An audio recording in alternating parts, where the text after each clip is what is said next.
Assalamualaikum warahmatullahi wabarakatuh. Innal hamdalillah nahmaduhu wa nasta'inuhu wa nastaghfiruh wa na'udzu billahi min shururi anfusina wa min sayyiati a'malina. May yahdihillahu fala mudhillalah wa may yudlilhu fala hadiyalah. Asyhadu an la ilaha illallah wahdahu la syarikalah wa asyhadu anna Muhammadan abduhu wa rasuluh. Allahumma shalli wa sallim wa barik ala Muhammad wa ala ali Muhammad kama shallaita wa barakta ala Ibrahim wa ala ali Ibrahim fil alamin innaka Hamidum Majid. Rabbi shrah li sadri wa yassir li amri wahlul 'uqdatam min lisani yafqahu qawli. Amma ba'du. Bapak-bapak dan ikhwas sekalian, rahimani wa rahimakumullah. Semoga kita semua yang hadir di majelis ini senantiasa dirahmati Allah Subhanahu wa taala. Amin ya Allah ya rabbal alamin. Baik, ikhwas sekalian dan bapak-bapak yang semoga kita semua senantiasa dirahmati Allah. Pada kesempatan malam hari ini kita akan lanjut ya kajian kitab Fadlul Islam, dan pada pertemuan pekan lalu kita membahas hadis Uzaifah ibnul Yaman ya yang dikeluarkan oleh Imam Bukhari dan Imam Muslim. Kemarin itu sudah sampai pembahasan bahwa di tengah-tengah kaum muslimin itu nanti ada dakhon itu ya. Siapa itu dakhon? Qaumun yastannuna bi ghairi sunnati wa yahtaduna bi ghairi hadi. Yaitu suatu kaum yang mereka mengambil sunnah tapi bukan dari sunnahku, kata Rasul. Mengambil petunjuk tapi bukan dari petunjukku. Ta'rifu minhum wa tunkir. Kalian mengetahui mereka tapi kalian mengingkari mereka. Ta'rifu minhum wa tunkir. Lalu ditanya lagi,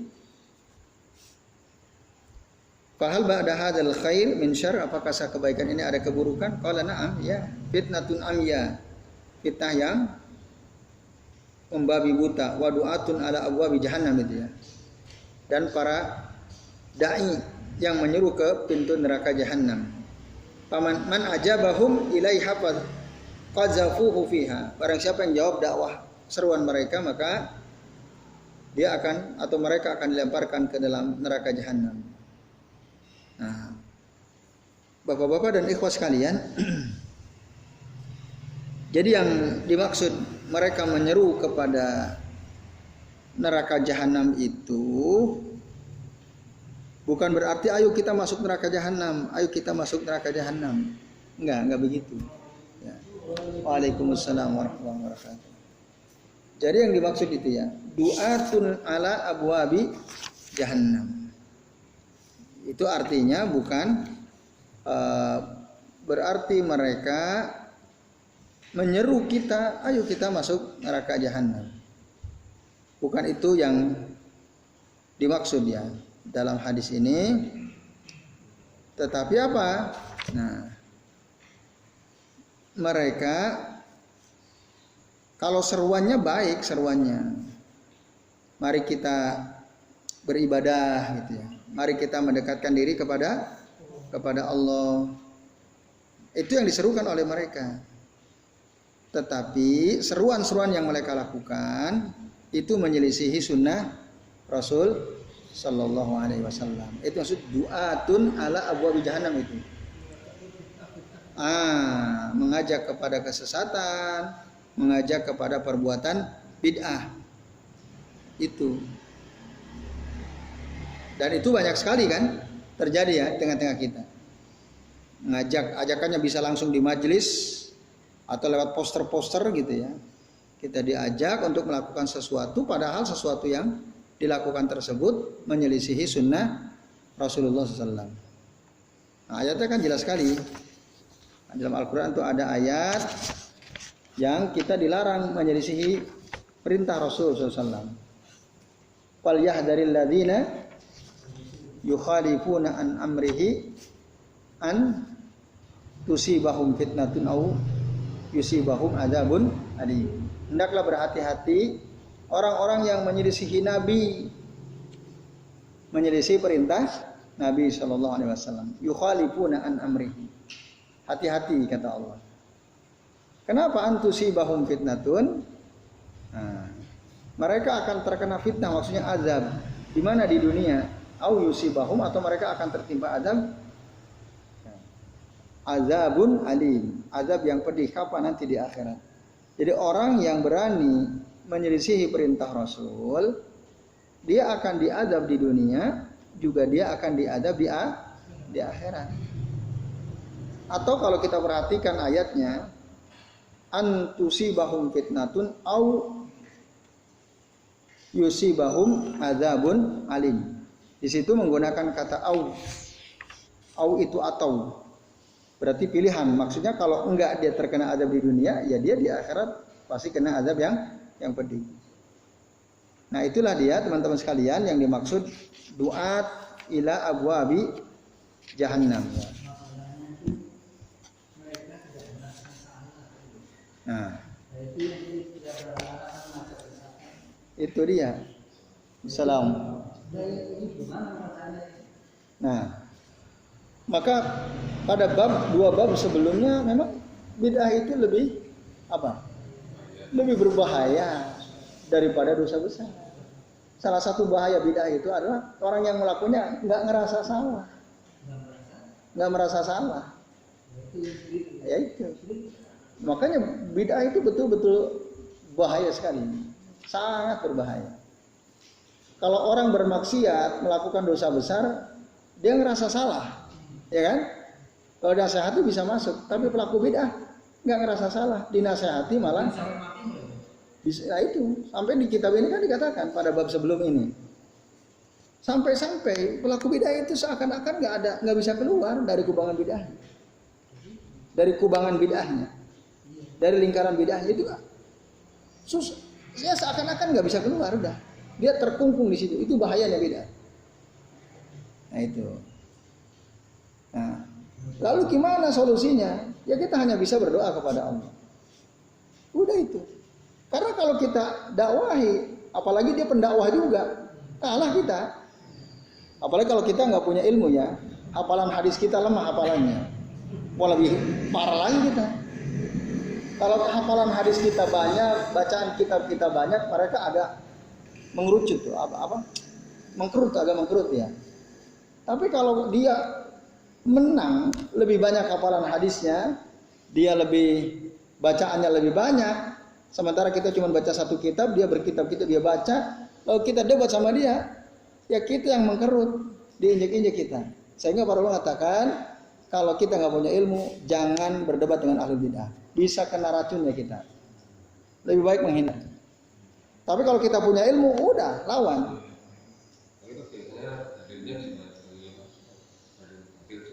Siapa mereka? Ya, tapi kalau kita nggak punya ilmu kan susah. Gimana kita? Kita nggak hafal hadis satu aja kita nggak hafal misalnya. Habis kita. Maka hafalin banyak hadis. Nah, ya, itu ya.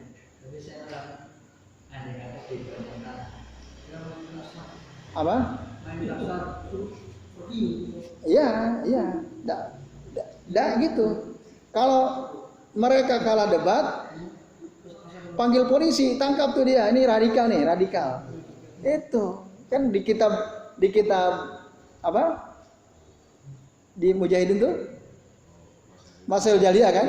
Ketika kalah ilmu, kalah debat, mereka gitu. Itu min adatil jahiliyah. Atau kalau istilah sekarang gunakan buzzer nyerang kita, atau yang paling ini pemerintah. Nah, mereka mengeluh ke pemerintah, pimpinan ya, kepada pemerintah.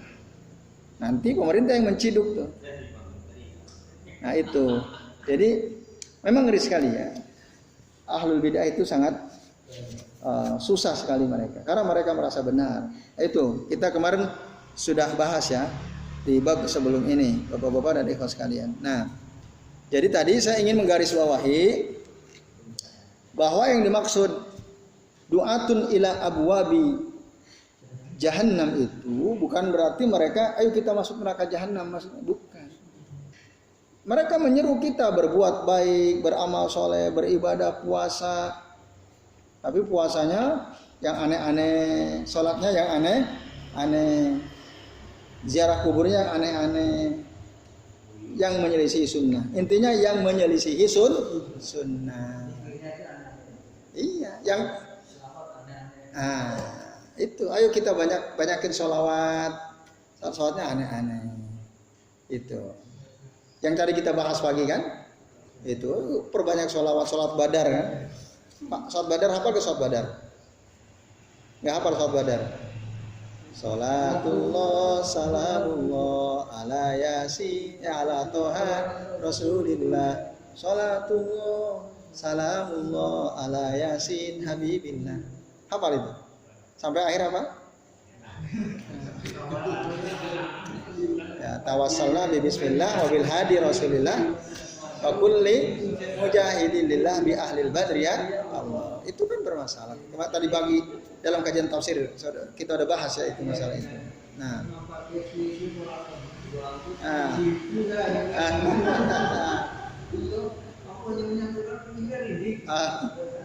Iya.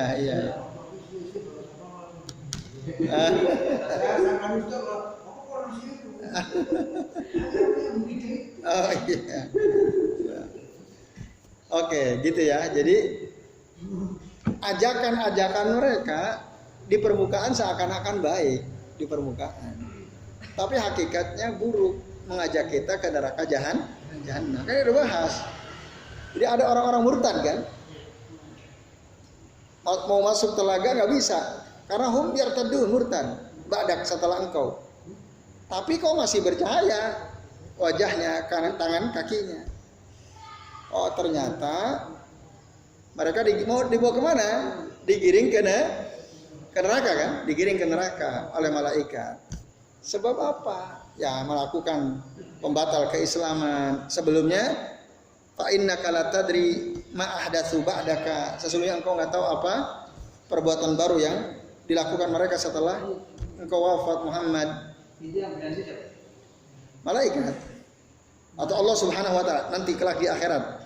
Jadi waktu umat Nabi Muhammad itu datang ke telaga Al-Kautsar itu ya. Tapi ada sebagian besar, lebih banyak apa lebih sedikit yang diusir itu? Lebih banyak kan kemarin. Ya. Umat Nabi Muhammad kebanyakan diusir dari telaganya. Diusir. Kemarin yang selamat hanya seperti apa? Unta yang tidak ada gembalanya. Dia selamat betul-betul bisa minum dari telaganya Rasul itu sedikit. Kebanyakan diusir Rasulnya ummati, itu umat saya, itu umat saya. Terus dikatakan kepada beliau innaka la tadri ma ada subadaka. Pada bab sebelumnya Pak Nasir atau hadis sebelumnya. Hah? Belum. Antum terap sedikit ya. Atau terap banyak? Terap banyak ya.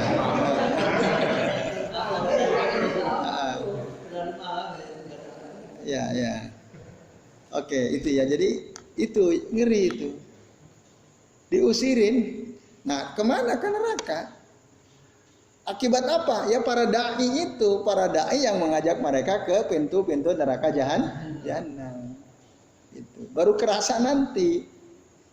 Nah, jadi bapak-bapak dan ikhwas sekalian ya. Itu yang dimaksud du'atun ila abwabi jahannam. Maka kita jangan jangan harus tahu dasarnya. Nah itu ya. Oke, kita lanjut. Tapi sayangnya, nah ini yang ngerinya lagi. Ya. Jadi kalau kita ikutin mereka, kan disebutkan ya, man ajabahum ilaiha qazafuhu fiha. Barang siapa yang menjawab seruan mereka, maka mereka yang menjawab itu akan dilemparkan ke dalam neraka jahanam, digiring nanti. Tapi sayangnya banyak di antara kita yang justru menjawab seruan itu. Nah, itu sayangnya. Lalu ditanya lagi, qultu kata Hudzaifah, aku bertanya, ya Rasulullah, sifhum lana. gambarkan kepada kami siapa mereka itu. Qaumun min jildatina wa yatakallamuna bi alsinatina, yaitu kaum dari bangsa kita sendiri, dari jenis kita sendiri, warna kulitnya sama seperti kita, dan mereka berbicara dengan bahasa kita. Artinya dari umat Islam ini sendiri, bicaranya dengan bicara, maksudnya para ulama mengatakan yatakallamuna bi alsinatina, bicara dengan bahasa Arab. Coba kalau ada ustadz menyeru dakwahi kita kepada sesuatu yang sebenarnya bertentangan dengan apa yang diajarkan Rasulullah, tapi si ustadz ini pintar bahasa Arab, ustadz ini yang dakwah, kita tertarik atau tidak? Tertarik kita, apalagi jebolan pesantren. Wah, itu menipu sekali itu. Banyak umat awam akan tertipu. Itu ya. Karena apa? Kemampuan bahasa dia. Ditambah lagi misalnya gelar akademis. Wah, itu lebih ini lagi, memperkuat lagi. Awam-awam yang nggak pernah ngaji langsung iya aja. Akhirnya apa? Nderek kulo, gila nderek panjenengan. Kan gitu, akhirnya gitu nanti akhirnya. Nah, itu ya. Ya.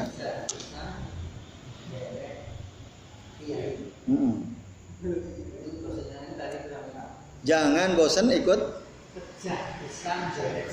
Apa pejah besar? Oh, pejah itu mati. Itu hidup mati. Itu bahasa halus ya? Itu bahasa imaan. Tapi bahasa kasarnya urip matiku nderek kiai. Nah, itu sama aja kan? Itu sama aja. Itu saya nggak paham bahasa itu tadi. Jadi saya menggunakan bahasa yang saya paham ya. Yang urip matiku nderek kiai kan gitu. Itu ya. Jadi bapak-bapak dan ikhwas sekalian, azan ya Allah wa iyyakum ajmain itu. Nah, itu jadi bahaya sekali. Lalu solusinya gimana ini? Kemarin kita udah bahas, udah singgung sebenarnya.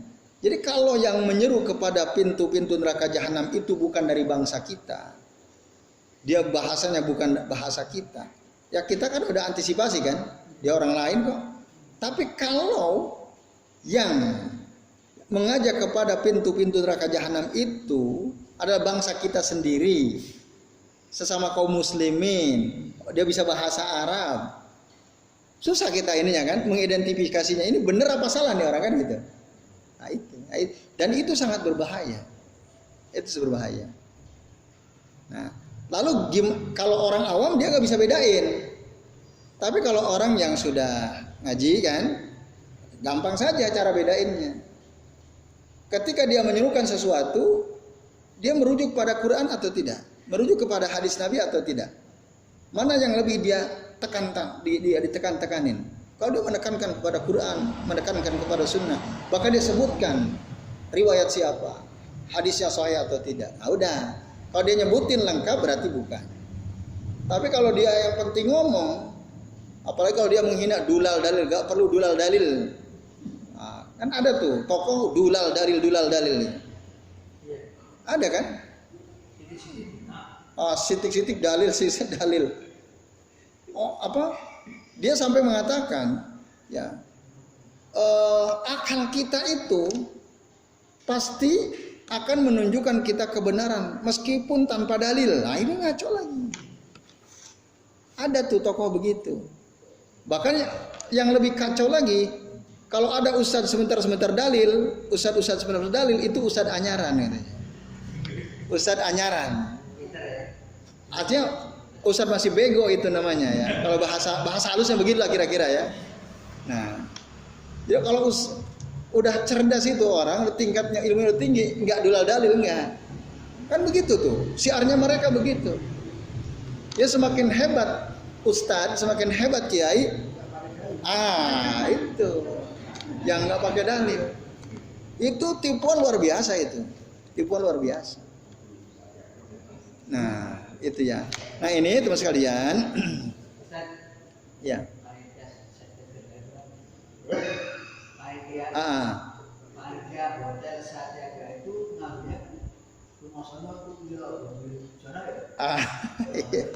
Ya itu ya itu tugas antum. Tugas antum itu meluruskan ya. Oke, itu ya. Jadi sekalian, jangan sampai kita magrur. Magrur itu tertipu ya, tertipu. Karena sesungguhnya dakwah itu adalah mengenalkan manusia kepada Quran, kepada Sunnah. Maka itulah yang harus terus-menerus sampaikan. Quran, kalau Allah Ta'ala begini, kalau Rasul begini. Nah ini ya. Baik, itu jelas ya. Jadi nah, lalu ya Rasulullah, doa Rasulullah, "Fama ta'muruni in adraktu dzalika?" Apa yang engkau perintahkan kepadaku jika aku menemui situasi seperti itu? Maksudnya ada kaum yang dia adalah dari bangsa kita, bicara dengan bahasa kita, di bahasa Arab tadi ya. Lalu apa yang engkau perintahkan kepadaku, kata Huzaifah, kalau aku menemukan hal seperti itu? Apa kata Rasul? Taljamu jama'atul muslimina wa imamahum. Engkau senantiasa bersama jamaah kaum muslimin wa imamahum, dan pemimpin kaum muslimin. Nah, coba bingung lagi nggak nih? Dalam keadaan seperti itu, maksudnya ada penyeru-penyeru, dai-dai yang mengajak kita ke pintu-pintu neraka jahanam. Untuk menyelamatkan diri adalah kita bersama jamaah kaum muslimin. Kita berkumpul dengan mereka yang ada imamnya, ada pemimpinnya. Nah, di sini yang dimaksud jamaah kaum muslimin adalah yang berpegang teguh kepada Quran Sunnah, itu maksudnya. Ahlussunnah wal Jamaah maksudnya. Bukan Islam Jamaah. Bukan. Ahlussunnah wal Jamaah. Itu yang harus diikuti. Wa imamahum, dan pemimpin mereka. Kalau ada. Tapi ditanya lagi, qultu fa in lam yakun lahum jama'atun wala imam. Tapi jika kaum muslimin enggak berjamaah, mereka tercerai-berai, masing-masing ikut kelompoknya, bangga dengan kelompoknya masing-masing, seperti itu keadaannya. Dan enggak ada pemimpin yang bisa menyatukan kaum muslimin. Situasi itu terasa atau tidak? Terasa ya? Tuh, sekarang terasa. Dalam ini pertanyaan ini ditanyakan oleh sahabat Huzaifah kepada Rasul. Ya. Rasul menjawab, kalau nanti begini bagaimana? Kalau nanti nggak ada jamaah kaum muslimin, nggak ada imamnya gimana? Rasul menjawab lagi, "Fa'tazil tilkal firqa kullaha." Maka jauhilah semua kelompok itu, jauhi kelompok yang asabiyah, fanatik terhadap kelompoknya, orang-orang fanatik terhadap kelompoknya, ya, fanatik terhadap jamaahnya. Para sahabat kaum muslimin kan terpecah-pecah tuh kan, masing-masing bangga sama kelompoknya, fanatik sama kelompoknya, taklid sama kelompoknya. Nah, kan udah nggak ada persatuan tuh kaum muslimin. Dalam situasi seperti itu, apa yang engkau perintahkan kepadaku ya Rasulullah? Nah, Rasul bilang, "Fa'tazil tilkal firqa kullahu." Udah jauhi semua kelompok-kelompok itu. Artinya kamu nggak usah gabung sana sini, nggak usah. Karena mereka hanya akan menyerukan kamu kepada asabiyah, fanatisme. Nah, ini. Jadi udah tinggalin. Walau anta ghadda ala asli syajaratin. Meskipun kau harus menggigit akar pohon untuk bertahan. Ini bahasa kinayah. Maksudnya meskipun kau sendirian, nggak ada teman, nggak masalah. Biar mereka bangga dengan kelompoknya masing-masing, kita berpegang teguh kepada Quran dan Sunnah. Nanti ada situasi seperti itu. Artinya apa? Orang-orang yang berpegang teguh kepada Quran dan Sunnah itu sedikit, ada tapi sedikit. Yang hadisnya sering saya sampaikan itulah, ya la tazalu ta'ifatun min ummati zahirina alal haq la yadurruhum man khadalahum wala man khalafahum hatta ya'tiya yaumul qiyamah. Kata Nabi begitu. Akan senantiasa ada segolongan kecil dari umatku, kecil, sedikit artinya, yang senantiasa berada di atas yang hak, Quran Sunnah maksudnya, Tidak membahayakan mereka orang yang ya mencela mereka. Mereka dicaci maki, dicela, nyantai saja. Mereka kokoh di atas sunnah. Mereka kokoh berpegang teguh kepada Quran sunnah. Dicela oleh banyak orang, nyantai saja. Cela-celaan. Wala man khalafahum, dan tidak pula membahayakan mereka orang-orang yang menyelisihi mereka. Meskipun di kampung itu cuma dia yang berusaha menegakkan sunnah, semua orang yang nggak ada yang seperti dia. Akhirnya kan dia dianggap orang aneh, gitu kan? Dianggap orang asing. Maka Rasul bilang apa? Tuba lil ghuraba, beruntunglah orang-orang yang dianggap asing. Jangan malah kita kemudian takut, iya ya, wah daripada aku terasing di sini, udahlah ikut-ikut yang lain aja kan gitu. Itu lemah tuh. Ya, makanya Rasul ini juga sering saya sampaikan hadisnya. Jadi orang yang berpegang teguh kepada sunnah itu seperti memegang bara api. Ya, jadi sayati ala nasi zamanun as-sabiru ala dinihi kal qabidi alal jamri. Enggak kuat. Misalnya Mas Yoyo di sini ya, ingin menerapkan sunnah dalam kehidupan antum sehari-hari. Sementara di kampung ini nggak ada. Lalu antum dicibir. Kira-kira antum kuat atau tidak? Kan itu pertanyaannya kan. Kemungkinan nggak tahu ya. Yang tahu kita masing-masing kan. Yang tahu kita sendiri-sendiri. Nah, apakah kita akan takut dengan cibiran mereka? Apakah kita akan takut karena kita berbeda sendiri, tidak seperti kebanyakan orang? Padahal kita punya dasar, kita punya dalil. Nah, tapi orang yang kokoh dalilnya selalu kuat. Kalau orang ikut-ikutan, ya itu nanti lemah. Ya, orang jangan dikira orang yang tidak isbal nggak ada juga yang ikut-ikutan. Orang yang berjenggot jangan dikira nggak ada yang ikut-ikutan juga. Apa bukti kalau mereka ikut? Tanya dalilnya tahu nggak? Nggak tahu ada yang ikutan tuh. Ada orang berjenggot. Ketika ada orang nanya ente berjenggot ngapain dijenggotin? Ya kata Ustaz saya jenggot pelihara. Itu ikut-ikutan. Harus tahu dong dalilnya. Karena Rasul menyuruh kita panjang jenggot. Dalilnya mana? Ke rumah ada bukunya di kitab di rumah. Nanti aku belum hafal tapi ada kitabnya. Nah itu mantap begitu. Kalau kita nggak hafal, ya minimal kita punya kitabnya, ya kan? Kalau kita hafal, alhamdulillah. Kalau enggak, maka kitab-kitab kayak gini penting dimiliki. Setiap kita ngaji kitab apa, kita harus punya kitabnya. Kita nggak hafal hadisnya, saya punya kitabnya. Ayo kita ke rumah, tak tunjukin, kan gitu. Nah itu baru nggak ikut-ikutan. Tapi kalau kata Ustaz, ah, itu masih ikut-ikutan kita. Masih ikutan. Nah, itu ya. Jadi harus qala Allah azza wa jalla, qala Rasulullah sallallahu alaihi wasallam. Gitu. Ya, itu.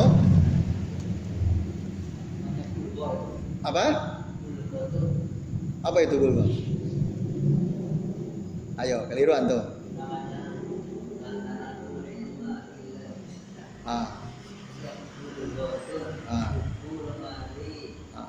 Pulpen dan seterusnya. Ya. Artinya nuntut ilmu harus pakai biaya gitu Pak Nasir ya. Harus punya uang untuk minimal beli buku, beli kitab. Kan harus ada uangnya kan? Nah, supaya nanti pas kita ngaji kita bisa lihat, kita bisa baca lagi, kita bisa jelaskan ke yang lain dan seterusnya. Ya, itu bulgha, betul. Oke, itu ya sekalian. Nah, tadi kalau nggak ada, maka jauhi semua kelompok-kelompok itu walau antaghaddu ala asli syajaratin, meskipun engkau harus menggigit akar pohon. Maksudnya tadi ya, meskipun engkau harus menggigit akar pohon, artinya meskipun engkau sendirian. Itu maksudnya. Apa ada orang yang mau makan akar pohon kan? Enggak kan? Ini bahasa kiasan maksudnya. Nah, seandainya enggak ada suplai makanan, karena kita diasingkan ya akar pohon lah kita bisa makan kan gitu. Ah itu bisa juga ya ketela akar pohon kan itu. Kalau pas ya itu kalau kita punya kebunnya, kalau nggak ada kebunnya gimana? Ya betul itu betul, nggak salah itu. ketela akar pohon. Ya. Oke, terus sampai kapan? Sampai kapan kita harus begitu? Bertahan dari kelompok-kelompok yang sesat itu. Nah, Bapak-bapak dan ibu sekalian, nanti kelompok-kelompok dengan pimpinan masing-masing yang tidak bersatu, ya, mereka ini kan bangga, ya bangga. Oleh karenanya Rasul sudah memperingatkan jauh-jauh hari, taftariku ummati ala salasin wa sab'ina firqatan. Umatku ini memang nanti akan terbagi menjadi 73 golongan. Ya. Ala salasin wa sab'ina millatan. Kulluhum finnar. Semua masuk neraka illa millatan wahida. Kecuali satu kelompok saja. Makanya umat Rasul yang masuk neraka lebih banyak lebih sedikit? Lebih banyak. 73, 72-nya masuk neraka, yang satu enggak. Iya kan? Makanya kemarin diibaratkan Rasul seperti unta yang tidak ada gembalanya, itu cocok dengan hadis ini. Tinggal kita ini masuk yang 72 atau 71 yang satu itu kan.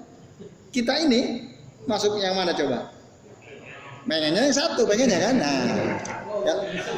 Kita berdoa semoga kan ada syaratnya supaya kita termasuk golongan yang satu yang selamat itu. Apa? Ditanya Rasul, "Qila ma hiya ya Rasulullah?" Siapa yang satu itu ya Rasulullah? Al-jamaah. Ma hiya al-jamaah ya Rasulullah? Ma ana alaihi wa ashabi. Nah, itu. Yaitu orang-orang yang berjalan di atas jalan yang aku dan sahabat-sahabatku tempuh. Jadi kalau kita ingin masuk ya, kelompok umat Rasul yang masuk surga, yang hanya satu ya, yang 72 itu masuk neraka, ya kita harus menempuh jalan yang ditempuh oleh Rasul dan para sahabatnya. Artinya apa? Dalam hadis yang lain Rasul mengatakan, "Alaikum bisunnati wa sunnatil khulafa'ir rasyidin al-mahdiyyin, adu ala tamassaku biha wa adu alaiha bin nawajiz." Ya. Berpegang teguhlah dengan sunnah para sahabat itu. Dan gigitlah dia dengan gigi geraham, pegang kuat-kuat. Sepanas apapun pegang kuat-kuat. Berarti PR kita adalah mempelajari sunnah-sunnah Rasul Shallallahu Alaihi Wasallam. Itu apa saja.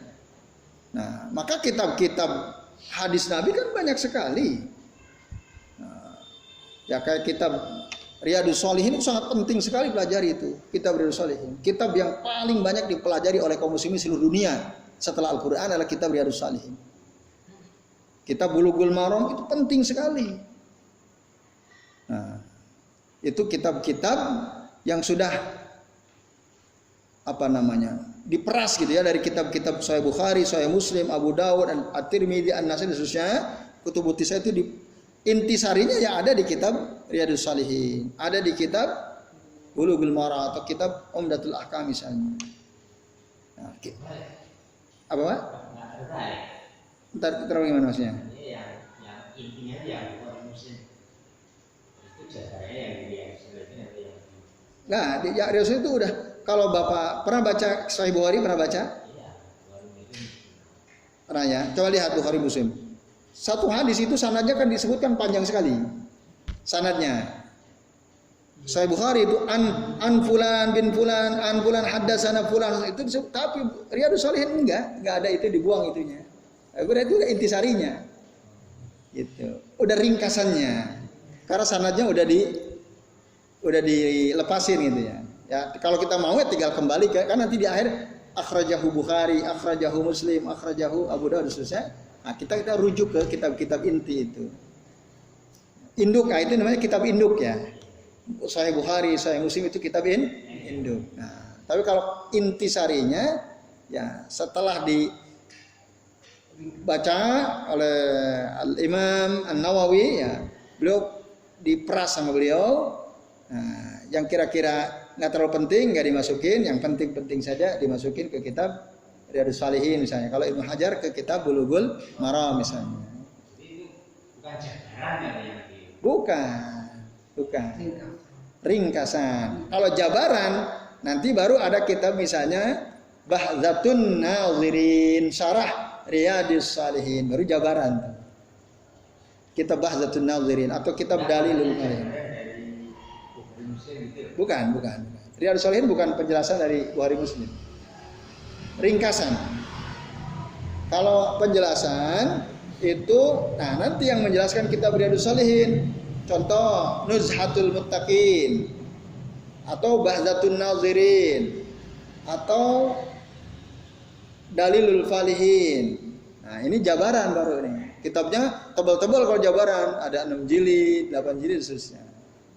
Riyadhus Shalihin kan cuma 1 jilid. Yang asli ya, kalau terjemah kadang 2 jilid. Bulughul Maram aslinya kan cuma 1 jilid. Tapi kalau terjemah itu sarah udah. Itu udah sarah, itu udah dijabarkan itu.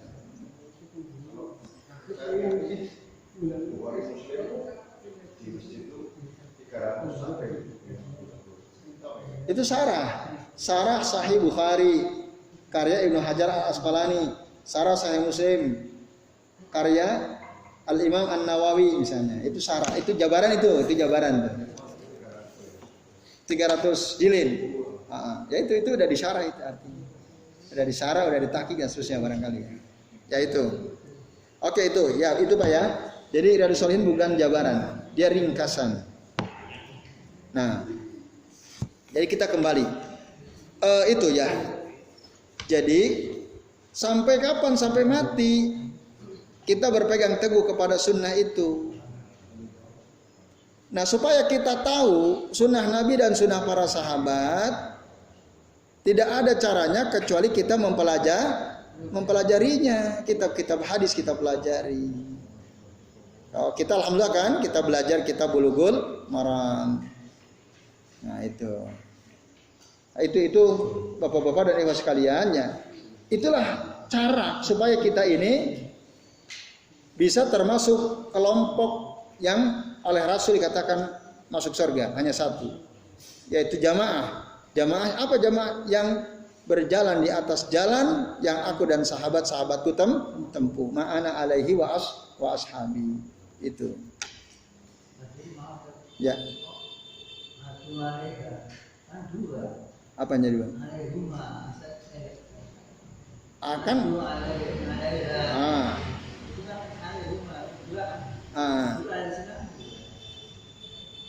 itu kan tamassaku biha wa addu alaiha bin nawadin. Itu secara bahasa seperti itu. Tapi kalau dilihat hadisnya, coba antum cek hadisnya. Apakah tamassaku bihima atau tamassaku biha? Dalam hadis yang antum pernah lihat. Ya. Ya kadang itu dijadikan satu dalil-dalil ada dalam Quran dan Sunnah. Berarti kan al-adillah. Al-adillah itu jamak dari dalil itu ya, atau as-sunnah. Al-Islam huwa sunnah ya. Islam itu mencakup di dalamnya Al-Quran dan as-sunnah. Al-Islam huwa sunnah. Islam itu sunnah. Jadi itu nggak ada masalah ya. Iya, jadi ditunggal betul sekali. 3 in 1. 2 in 1 ya, 2 in 1. 2 dalam satu. Karena itu satu kesatuan ya. Al-Quran dan Sunnah. Jadi 2 itu jadi satu. Ya, maka disebutlah tamassaku biha wa addu alaiha bin nawadidh.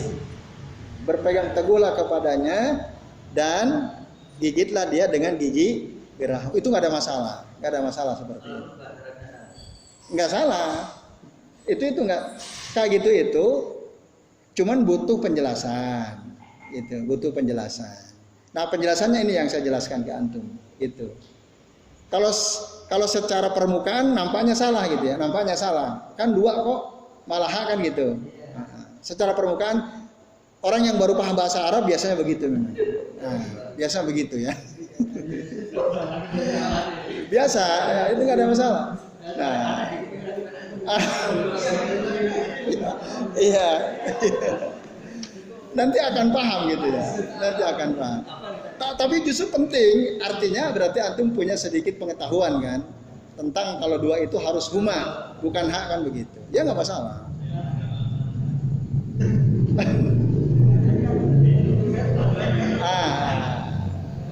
Ya.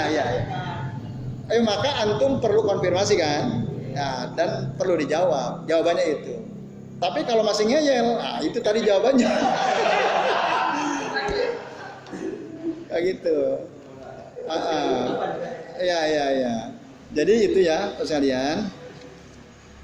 Tadi ya, kita kembali bahwa itu cara untuk supaya kita bisa selamat dari neraka ya. Kita umat Rasul, tapi banyak umat Rasul masuk neraka. Hanya satu tadi. Dan gampang ciri-cirinya. Yaitu orang yang apa tadi? Berjalan di atas jalan yang aku dan sahabat-sahabatku tempuh. Itulah yang kemudian oleh para ulama sebut al-firqatun najiyah atau ifa al-mansurah ya. Kelompok yang selamat, kelompok yang ditolong oleh Allah Subhanahu wa taala. Nah, ini Bapak-bapak dan ikhwah sekalian. Ya, saya kira ini ya penjelasan tambahan dari hadis Hudzaifah. Hadis Hudzaifah itu diriwayatkan oleh Imam Bukhari dan Imam Muslim ya, akhrajahu Al-Bukhari wa Muslim. Kemudian zada Muslim, wah ini waktunya udah habis. Imam Muslim ada tambahan. Saya lanjutkan sedikit ya. Ada 3 baris di sini. Zada Muslim. Lalu dalam hadis Imam Muslim ada tambahan summa madza. Kemudian apa lagi? Yang nanya masih Hudzaifah ibn Yaman. Lalu Rasul menjawab summa yakhrujud dajjalu ma'ahu nahrun wa narun. Nah, kemudian kata Rasulullah nanti akan keluar Dajjal. Bersama Dajjal itu ada sungai dan ada api. Nah, paman waqa'a fi narihi wajaba ajruhu wa huta anhu wizruhu. Nah, Masya Allah. Barang siapa yang dijatuhkan ke nerakanya Dajjal, ke apinya Dajjal, maka dia wajib mendapatkan pahala dan dosa-dosa akan dihapus. Saya ulangi ya. Paman waqa, jadi Dajjal itu dia akan membawa air, sungai dan api. Paman waqa fi narihi, barang siapa yang terjatuh ke dalam apinya Dajjal, yang diwada Dajjal itu, wajib ajruhu, dia wajib dapat pahala. Wa hutta anhu wizruhu, dan dihapus darinya dosa-dosanya. Wa man waqa'a fi nahrihi, tapi yang dia ya, milih airnya, sungai yang dibawa si Dajjal itu dia milih itu, wajaba wizruhu wa hutta ajruhu. Dia wajib mendapatkan dosanya dan dihapus pahalanya. Nah, qultu aku bertanya lagi, summa madza? Terus apa lagi ya Rasul? Qala hiya qiyamus saah. Itu sudah dekat ke hari kiamat kata Nabi sallallahu alaihi wasallam. Nah, selesai pertanyaan dari Hudzaifah ibn Yaman, Bapak-bapak dan ikhwan sekalian. Nah, jadi tipuan Dajjal itu ya nanti akan muncul fi akhir zaman, dan ini fitnahnya syadid, betul-betul dahsyat, hampir semua orang tidak selamat illa qalila, kecuali sedikit. Nah, kenapa disebut Dajjal? Dajjal disebut dari kata ad-dajlu. Ad-dajlu itu al-kadzib. Dajjal berarti kadzab, banyak bohongnya. Maka ada Dajjal dari jenis manusia itu. Dajjal sebelum muncul Dajjal beneran, Dajjal udah muncul. Siapa yang sering berbohong? Ada orang mau nggak jadi presiden 5 periode? Dia nggak mau. Ternyata mau 5 periode. Saya bilang 5 periode loh. Dia cuma ini 5 periode. Nah itu kayak gitu seandainya, wah saya nggak mau 5 periode, 4 periode saya udah capek. Ternyata pas mau 5 periode, oke kan? Nah apa namanya itu kalau bukan Dajjal? Dajjal namanya.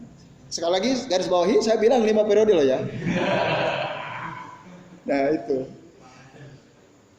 Artinya nggak sembarang kata-kata kan itu bisa jadi delik. Ini silakan kan saya bilang 5 periode saya bilang. Nah ini ya sekalian, jadi ada. Nah bagian Rasul itu, bahkan para Rasul sebelum Nabi Muhammad SAW itu semua mereka sudah jauh-jauh hari sudah mengingatkan dengan peringatan yang keras terhadap bahayanya Dajjal ini.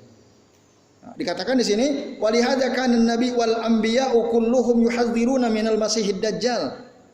Oleh karena ini Nabi dan seluruh para Nabi semuanya mengingatkan umatnya dari bahaya Dajjal.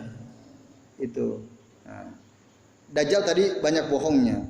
Nah maka tadi kata Rasul, orang yang memilih air Dajjal, sungai Dajjal, dia justru akan berdosa dan pahalanya dihilangkan. Tapi kalau dia milih apinya Dajjal, justru dia akan wajib diberi pahala dan dosa-dosanya dihilangkan, dihapuskan.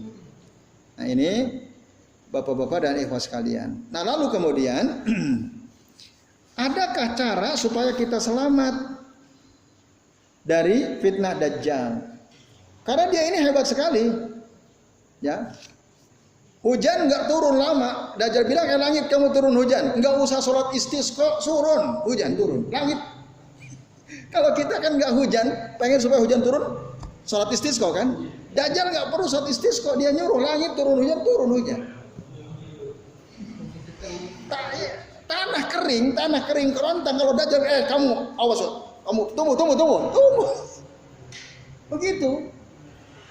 Maka coba kira-kira kalau ada orang kita yang ngelihat orang sakti mandraguna seperti itu, kira-kira gimana kita? Ikut ya kita? Ikut kita. Makanya banyak orang tidak selamat dari Dajjal itu. Kalau kita nggak nurut, digergaji kita, dibelah dua kita. Habis gitu udah mati, dia bisa ngerapetin lagi. Nah, ini fitnahnya dahsyat Dajjal itu.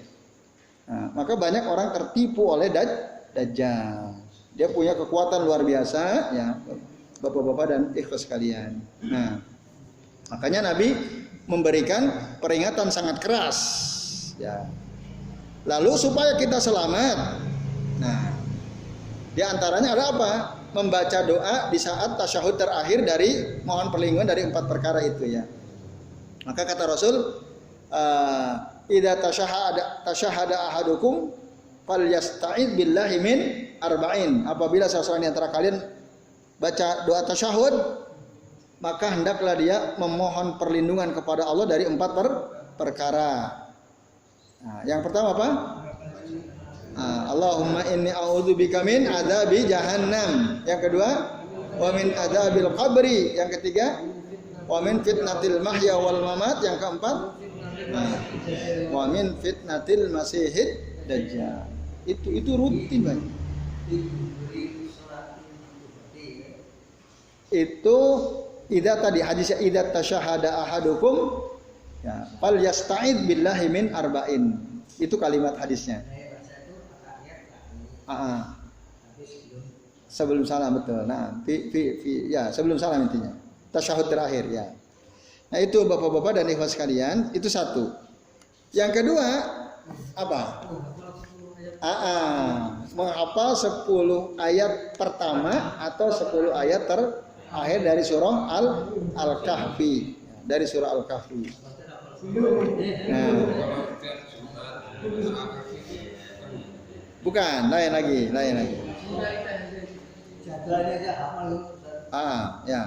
Barakallahu lana walahu, ya. Barakallahu lana walahu. Semoga Allah berkahi kita semua.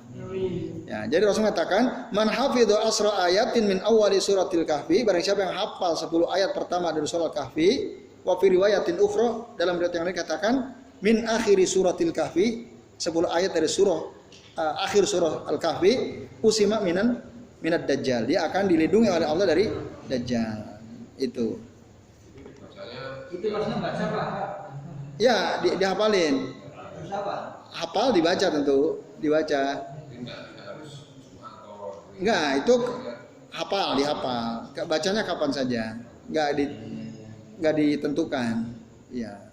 Intinya menghafal 10 ayat pertama surah Al-Kahfi dan 10 ayat terakhir dari surah Al-Kahfi. Itu yang paling ringan. Atau ada lagi sebagian orang mengatakan kita tinggal di Madinah, pergi ke Makkah. Karena Dajjal nggak bisa masuk Madinah Makkah. Nanti sebelum Dajjal datang akan terjadi gempa besar di Makkah, di Madinah.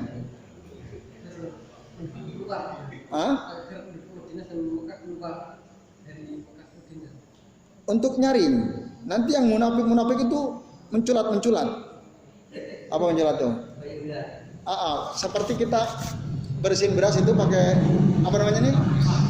Tampi, ya. Itu kan yang nggak mutu keluar terbang dia nggak mutu. Tapi yang masih mutu ya di situ. Terjadi gempa itu nanti yang munafik, orang-orang yang culas itu akan terlempar.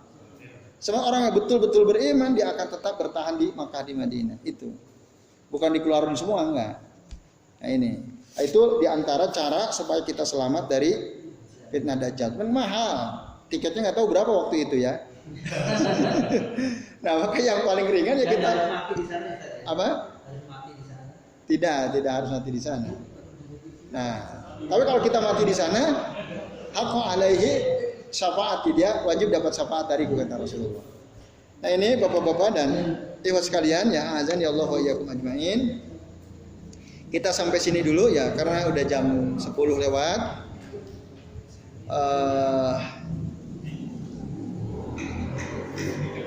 Ya, gitu ya. Jelas ya saya kira ya. Sudah jelas insya Allah nanti. Nah, bapak-bapak dan ibu sekalian, hadis tadi idza tashahhada ahadukum itu ada hadis sahih riwayat Imam Bukhari wa Muslim dari Abu Hurairah radhiyallahu anhu. Nah, sementara yang surah Al-Kahfi tadi dari Sahih Muslim ya. Al-Mulk enggak, di sini enggak ada. Ya. Ya, hadisnya maaf saya belum sempat panasnya. Antum kan udah pernah nanya ya, apakah itu sahih atau tidak hadisnya? Ya. Ya nanti kita bahas di lain kesempatan. Jadi intinya bahwa kelak nanti kita tidak bisa jadi tidak selamat dari fitnah Dajjal kecuali orang-orang yang oleh Allah dilindungi. Nah, salah syarat supaya kita dapat perlindungan Allah adalah sering-sering membaca doa tadi dan menghafal surah Al-Kahfi dari 10 ayat pertama atau 10 ayat terakhir dari surah Al-Kahfi ya. Itu. Ini keburukan-keburukan yang ditanyakan oleh Huzaifah Ibnul Yaman.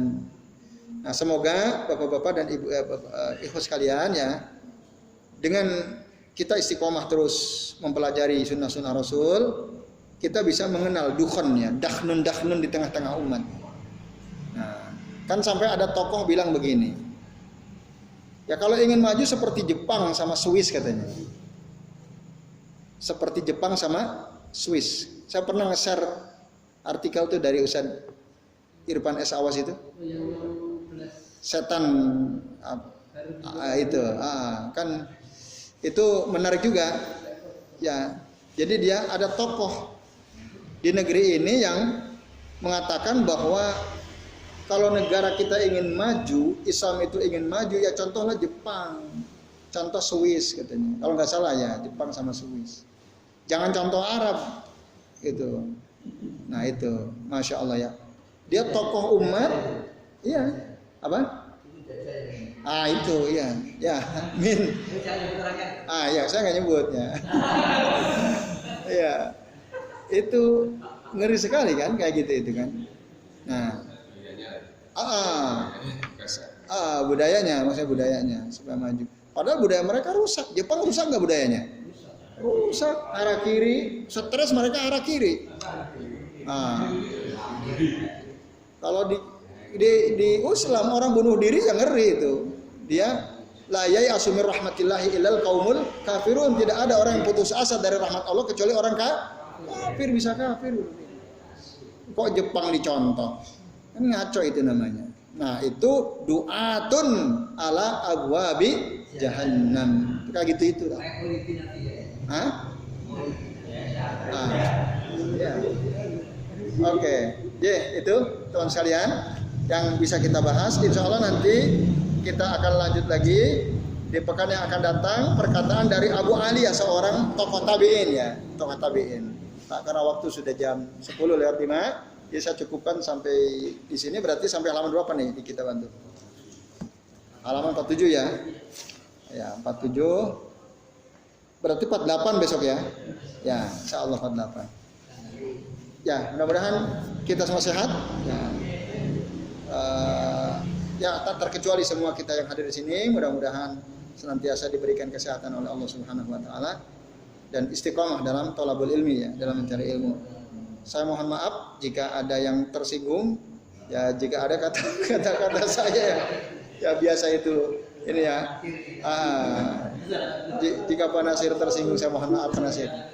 Nah, biasalah itu ya. Jadi mohon dimaafkan Pak Nasir ya, dibukakan pintu maaf yang selebar-lebarnya. Kalau ada yang kurang berkenan, ya Dan mari kita ada yang mau nanya ke ini? Ada yang mau tanya? Ada, enggak Mas Abdul ya. Silakan. Berarti seumpamanya kan banyak orang tuh yang sekarang itu hafal Quran tapi bid'ahnya terjalan. Apanya jalan? Hafal Quran. Nah, tapi Kan bahwanya istilahnya tuh besar. Banyak yang keluar dari hafal Quran tapi bid'ahnya terjalan. Ya. Itu apakah itu juga dia akan dari cakapnya Nabi dan ketika tujuannya masuk neraka, nerakanya apakah bisa lolos atau tetap di situ samanya? Padahal dia hafal Quran. Sama kalau tidak kita itu kan sedekah tapi sedekahnya itu untuk membangun pondok. Nah pondoknya ini kita tahu kalau yang membangun ini adalah orang yang memang jauh melihat kita. Begitu gimana harusnya kita nolak atau kita ngasih? Dan nanti Kita sodako ke dia atau enggak gitu? Ya. Kita mau sodako ke pondok pesantren. Ya. Kalau di pesantren diajarkan bid'ah-bid'ah. Ya. Apakah kita sodako ke dia atau tidak? Oke. Gitu. Ya baik, Mas Abdul, terima kasih. Ya, yang pertama hafidh Quran, au hamilul Quran. Seseorang itu baru dikatakan betul-betul hafidh ketika bukan hanya sekedar hafal, tapi dia mengamalkan isi Al-Quran seluruhnya. Itulah hafidh. Kalau dia baru hafal Quran namanya hafidhan. Ya, itu belum dikatakan hafidh, belum dikatakan hamilul Quran. Nah, dulu saya pernah diundang oleh pesantren hafalan Quran, ya disuruh menyampaikan jangan tinggalkan Quran. Nah, lalu saya sampaikan ada satu kitab yang saya baca, dalam kitab itu jelaskan bahwa tarkul Quran, hajrul Quran, istilahnya hajrul Quran, meninggalkan Quran itu ada banyak, ada 5 atau 6 bentuknya. Kan Rasul mengeluh kepada Allah Subhanahu wa taala. Inna hadzal Qur'ana mahjura. Ya Allah, sesungguhnya Al-Qur'an ini tinggalkan. Orang yang meninggalkan disebut hajirul Qur'an, yang meninggalkannya. Qur'annya disebut mahjur karena ditinggalkan. Cari itu ayat berapa? Ada yang hafal enggak itu? Inna hadzal Qur'ana mahjura. Sesungguhnya Qur'an ini ditinggalkan. Nah, tadi saya suruh nyari antum suruh nyari saya. Ya udahlah saya cari. Al-Zat berapa? Ayo, jangan ngarang-ngarang antum. Ya.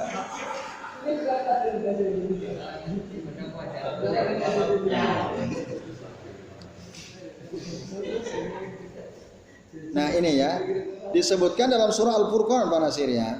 Jauh sekali antum dari Isra ke Al-Furqannya. Jadi Rasul katakan, wa qala Rasul berkata, ya Rabbi, wahai Tuhanku, inna qaumi ittakhadhu hadzal Qur'ana mahjura. Sesungguhnya kaumku menjadikan Al-Qur'an ini ditinggalkan. Al-Furqan ayat 30. Nah, salah satu yang dianggap sebagai hajirul Quran adalah orang yang menghafal ayat-ayatnya tapi tidak mengamalkan isinya. Fahuwa hajirul Quran. Maka dia orang yang meninggalkan Quran. Itu. Termasuk orang yang membaca Quran tapi dia tidak paham maknanya, itu disebut hajirul Quran.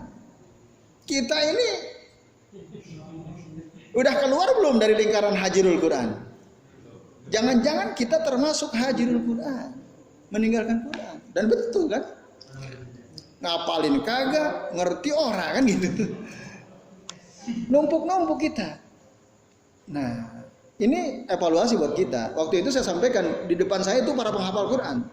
Jadi antum jangan puas udah menyelesaikan hafal Quran dalam waktu 8 bulan. Waktu itu mau wisuda akbar ada yang hafal 30 juz. Jangan bangga dulu. Antum udah paham belum? Apa yang antum hafalin itu?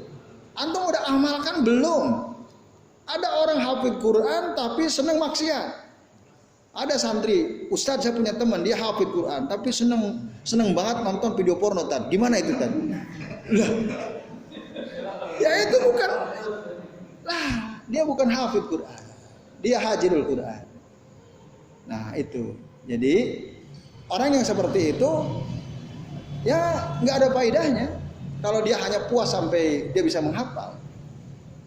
Ya dia harus amalkan ilmunya. Isi Al-Quran dia harus amalkan, berusaha mengamalkan. Kemudian akhlaknya akhlak Quran, dia paham. Karena memahami Quran disuruh oleh Allah. Ada juga ayatnya itu. Nah, jadi kita ini baca Quran nggak paham, berarti menyelisihi ayat Allah. Karena Allah suruh. Nah, ini bisa dibuka. Pak Lukman barangkali masih hafal. Surah apa Pak Lukman? Yaitu surah Shad ayat 29. Shad, surah Shad.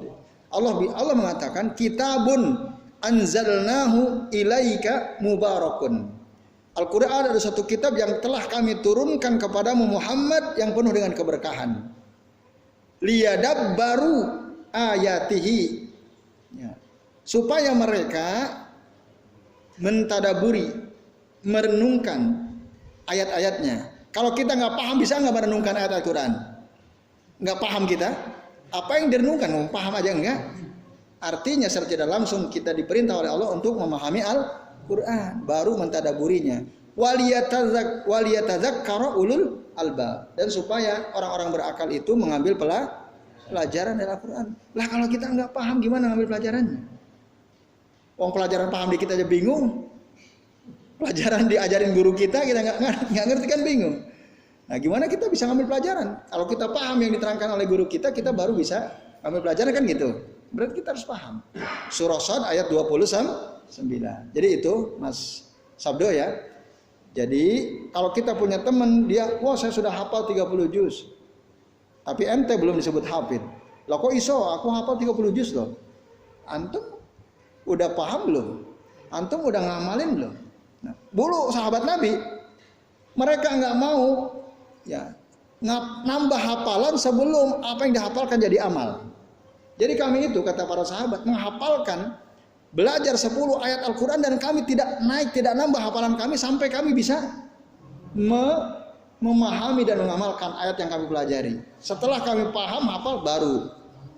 Setelah kami paham kami amalkan baru naik lagi dan seterusnya. Itu kata para sahabat.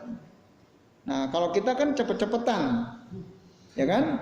Nah, semakin cepat hafal semakin bangga, padahal amalnya aja enggak, gitu. Terus itu konteksnya kalau kita membaca satu huruf itu dapat pahala itu benar. Kalau kita cuma membaca berarti belum dapat pahala. Enggak. Ini konfirmasi kayak antum tadi ya. Nah, itu betul hadisnya. Man qara'a harfan minal Qur'ani falahu hasanatun bi asyri amsalihha. Barang siapa membaca satu huruf dari Al-Quran maka dia dapat satu kebaikan dikali lipat jadi 10. Itu benar. Tapi tadi jangan puas sampai di situ. Gitu. Itu adalah motivasi dari Rasul. Quran itu ada sesuatu yang apabila kita baca berpahala. Apalagi kita hafalin, apalagi kita pahamin, apalagi kita amalkan. Wah, lebih dahsyat lagi. Oke, siap. Ada.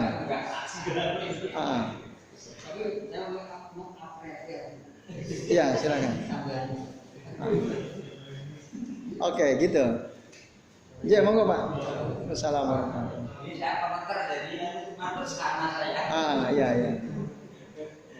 Udah kemalaman.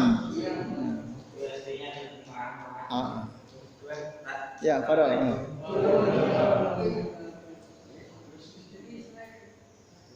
Snacknya Pak di bawah Pak. Mana sih? Itu snack. Ini kan anak-anak muda, jadi jam 12 pun kuat ya anak muda. Ya.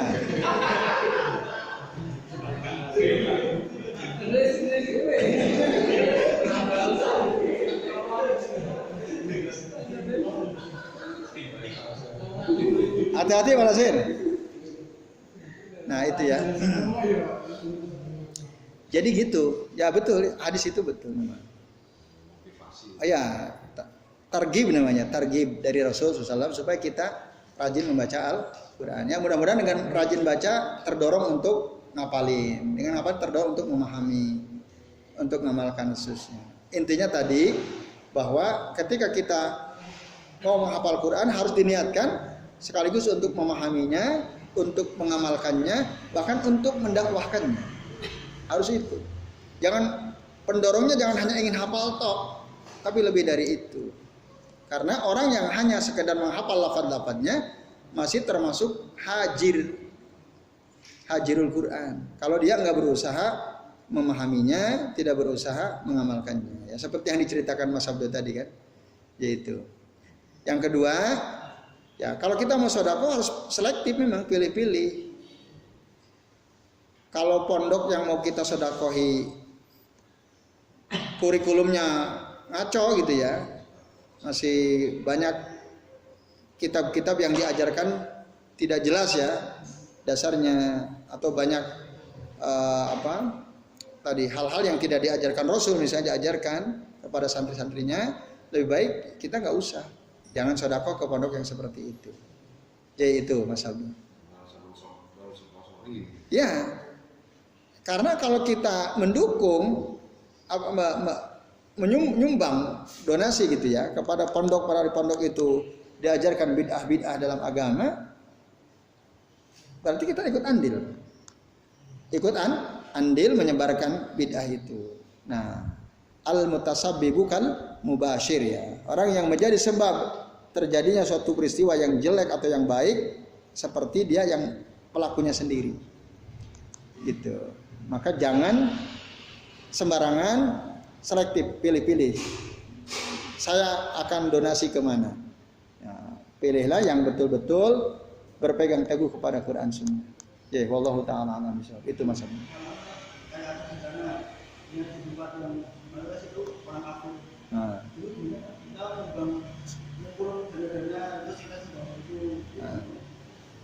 Kalau yang terkena bencana hanya di lokal situ, misalnya maaf ya di Bali lah ya, Bali kan orang Islam sedikit, daerahnya kan banyak kan orang Hindu, kena bencana besar kita nyumbang boleh, itu aksi kemanusiaan boleh, meskipun mereka bukan Muslim boleh, kita bantu mereka, kecuali kalau mereka memerangi kita, nah itu jangan, masa musuh yang memerangi kita bantu kan enggak dong. Nah, tapi selama mereka tidak memerangi kita, meskipun orang kafir, ya kita bantu, itu, ya itu ya. Tapi kalau ada dua wilayah kena bencana besar, satu Muslim semua, satu kafir kebanyakan, mana yang diprioritaskan? Ya Muslim dong. Nah, jadi Muslim itu kan kal jasadil wahid ya, sesama Muslim ibarat satu tubuh. Ya. Jadi harus dalam riwayat yang lain al mu'minu ya, orang mukmin itu bil mukmin dengan orang beriman kal bunyani yasuddu ba'duhum ba'da. Bagikan satu bangunan yang saling menguatkan satu sama lain. Ya, itu dulu yang prioritaskan. Tapi kalau enggak, hanya daerah atau wilayah yang di situ banyak orang kafir, kita nyumbang boleh. Kita bantu mereka. Ya itu. Allahu ta'ala a'lam bishawab. Baik, cukup ya. Ya, kita cukupkan sampai di sini. Insyaallah nanti kita lanjut lagi. Terima kasih atas perhatian antum semua. Nanti ditutup oleh Mas Abdo ya selaku pembawa acara, dan kami sekali lagi mohon maaf Bapak-bapak dan teman sekalian ya. Dan saya akhiri wasallallahu ala Muhammadin wa ala alihi washabbihi wa baraka wa sallama alaihim ajmain. Billahi taufiq wal hidayah. Wassalamualaikum warahmatullahi wabarakatuh. Waalaikumsalam.